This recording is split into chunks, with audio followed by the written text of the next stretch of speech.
azon gondolkodni, hogy mit érzek a kezem, mert nekinek kimondani, hogy ezt ő vállalja, akkor még lapáttal fogjuk agyonverni.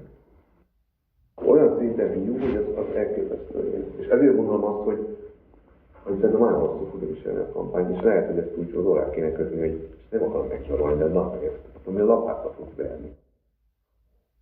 Én az a teljes mértékben egyetértek, hogy a DK-t azzal kell bizonytalanságban tartani, hogy ezt a Momentummal kötött szövetséget nyitva tartjuk, az LMP-t meg azzal kell frusztrálni, hogy ezt bezárjuk. Ez nyilván az olyan típusú, hogy mondjam, fülentők, mint én, ezt nagyon szívesen eljátszom ezt a szerepet, hogy egyiknek ezt mondom, másiknak azt mondom.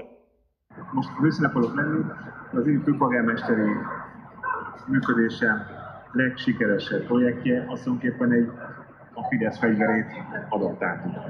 Mert tulajdonképpen most én letagadom, hogy a konzultáció, mert nyilván nem olyan, de az, hogy azt mondom, hogy én irányítok kérdéseket, és pont azon a ponton, ahol a többség mögöttem van, és ezt felmutatom, hát ez ilyen szempontból ugyanaz.